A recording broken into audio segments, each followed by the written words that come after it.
देख रहे हैं न्यूज़ एबीपी, सबसे पहले सबसे तेज।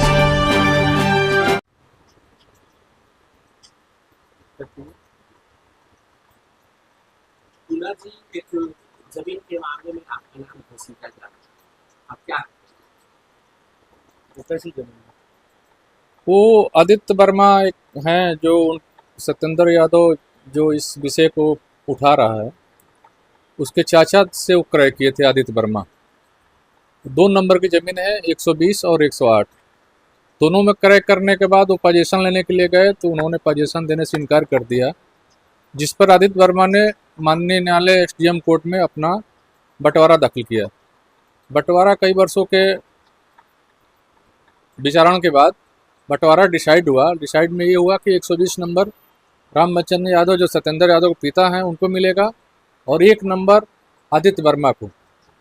उस बंटवारे के आधार पर उनका पेपर पे नाम चढ़ गया, इंतखाब मिल गया, अलग अलग सबका खतौनी बन गया।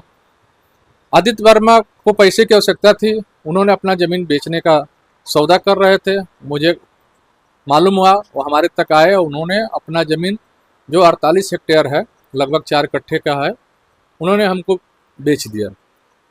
मैं कबाले कराने के बाद अपना नामांतरण करा लिया हूँ और मैं अदालत से और सरकार से पेपर के आधार पर कहा हूँ कि जो अदालत ने निर्णय दिया है कि बंटवारा पर कि 108 नंबर पर आदित्य वर्मा का नाम है, उस आधार पर हमको पोजीशन दिया जाए। यही स्थिति है जिसको वो गुमराह कर आप जैसे मीडिया बंधुओं को गुमराह करके सही तथ्य न बताकर 120 नंबर पर, जबकि उसके पिता का नाम है, 120 नंबर भी काबिज है और 108 नंबर भी कब्जा करने का प्रयास कर रहा है। जबकि एसडीएम महोदय ने जांच कराया था, उस जांच में ये तथ्य सामने आया था कि 120 नंबर और 108 नंबर दोनों जो अपराधी प्रवृत्ति का सत्येंद्र यादव है वो अपना कब्जा किया हुआ है। हमने प्रशासन से गुहार किया हूँ, देखते हैं कब तक न्याय मिलता है। सत्येंद्र यादव की तरफ से लगातार आप पर मुंशी हमले किए जा रहे हैं कि आपके द्वारा उसको धमकी होती है या फिर आप उसे परिणाम भुगतने की धमकियां दे रहे हैं, इस पर क्या करेंगे?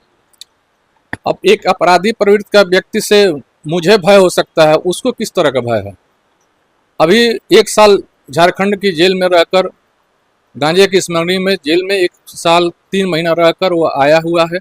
इसके पहले ददरी मेला में कुछ लोगों अपने साथियों से मिलकर एक लड़के ऊपर, जो सहोदरा, हमारे ही ब्लॉक अंतर्गत सहोदरा ग्राम सभा है, उसके ऊपर जानलेवा हमला किया था चाकू से, जिसमें 3 महीना जिला कारागार में निरुद्ध रहा। इसके पहले 27 पेटी दारू उसके घर में पकड़ी गई थी, जिसमें 4 महीना वो निरुद्ध रहा। उस पर दर्जनों मुकदमे कोतवाली के अंतर्गत है, अन्य जिलों में है। वो व्यक्ति कहे कि हमसे उसको जान के खतरा है, ये तो बहुत ही हास्यास्पद है।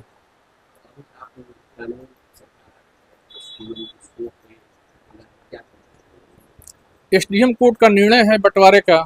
हमने एसडीएम साहब से कहा है कि भाई आपका निर्णय है, आपका अदालत का निर्णय है, उसको उस हिसाब से उनको पोजीशन दिलवाया जाए।